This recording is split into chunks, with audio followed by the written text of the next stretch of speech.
We're kind of obsessed with this graph. It shows the percentage of Americans who say immigrants strengthen the United States. We're all familiar with this end.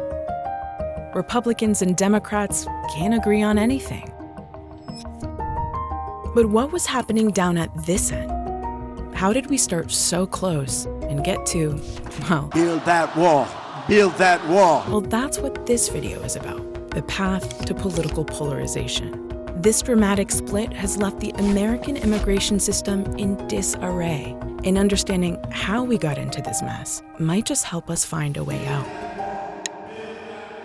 To start, let's go back to a moment that might seem totally unimaginable today. Hello? These are good people, strong people. It's 1980, and the two Republican frontrunners are having a debate. Rather than talking about putting up a fence, why don't we work out some recognition of our mutual problems? We're creating a whole society of really honorable, decent, family-loving people. Wait, what? Yeah. The top two Republicans are basically having an empathy competition. Empathy for immigrants, that is. I think the time has come that the United States and our neighbors should have a better understanding and a better relationship than we've ever had. And this was pretty normal at the time. Many Republicans welcomed immigration, especially the legal kind, and viewed immigrants as a source of cheap labor. And on the left, illegal aliens don't have the right to be here. They broke the law to get here. They never intended to become a part of our social community, and they are not entitled to benefits. Might be hard to believe, but that was a former Democratic Congresswoman. Democrats often said things that might sound totally bizarre today. They have no intention to integrate. The jobs they hold might otherwise be held by citizens or legal immigrants. The public service they use impose burdens on our taxpayers. Who compete for housing, who compete for classroom space. Sure, there were some sharp divisions within each party, but time and again, the winner was bipartisanship. This bill says simply, those wishing to immigrate to America shall be admitted on the basis of their skills. This bill is the most comprehensive. It is the most comprehensive reform of our immigration laws in 66 years. So for the last part of the 20th century, both parties and their voters were largely in lockstep. It helped that immigration wasn't such a big deal yet. But then, look what happened. So what caused this split? Yeah, 9/11 was a factor. But more important was the fast-changing nature of immigration itself. The number of foreign-born people in America has quadrupled since the 1960s. The immigrant population was booming, and it was looking less like this and more like this. But it wasn't just who was coming, it was where they went. For years, immigrants were concentrated in just a handful of states. But from the 1990s through the 2000s, immigration went from being a regional issue to a national issue. In these states, the immigrant population at least doubled. Americans were walking into their grocery stores and for the first time hearing Spanish, Hindi, Cantonese, Tagalog. Some felt under siege. I'm tired of people coming across with impunity. We don't know who's here. We don't know what diseases they have. There's 360 million Americans that need to start standing up for their country before we give it away. Republican politicians increasingly played on those fears. Some aggravated felons who have sexually abused a minor are eligible for amnesty under this bill. And they were rewarded with a larger share of the white vote, propelling the party further away from the center. Voters found themselves at a fork in the road. For Republicans, immigration was increasingly a law enforcement and national security issue. And for Democrats, it became more of a humanitarian and human rights issue. Equal rights for everybody, an opportunity for them to be able to be here legally. Immigration was becoming a hyper-polarizing issue.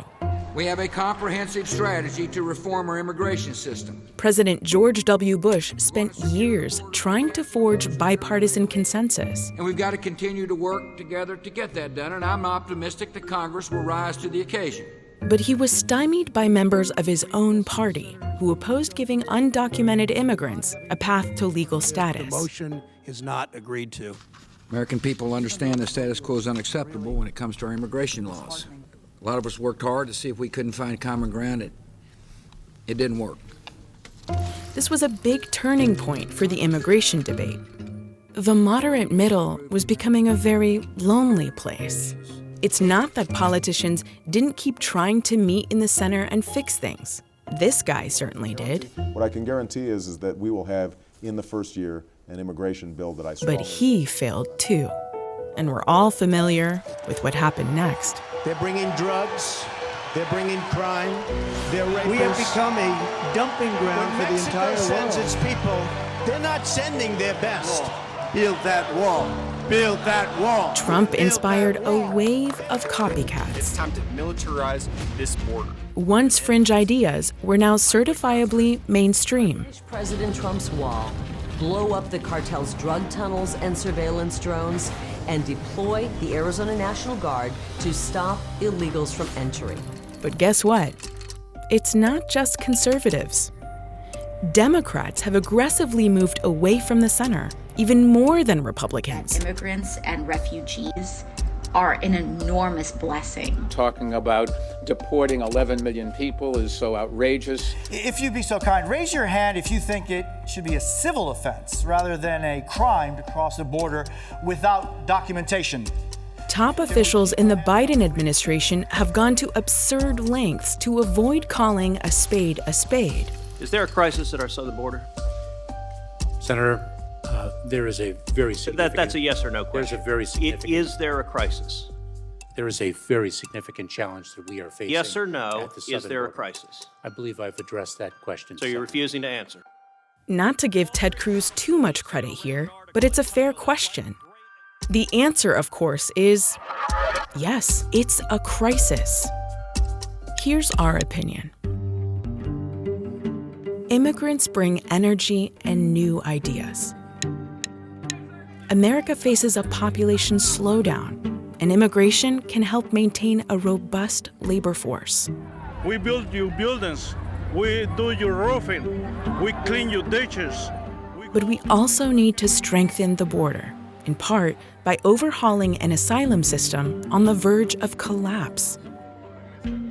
The immigration system is broken, but we can fix it if there was only the political will. Why don't we work out some recognition of our mutual problems, make it possible for them to come here legally with a work permit? And nearly all Americans have ancestors who braved the oceans, liberty-loving risk-takers in search of an ideal.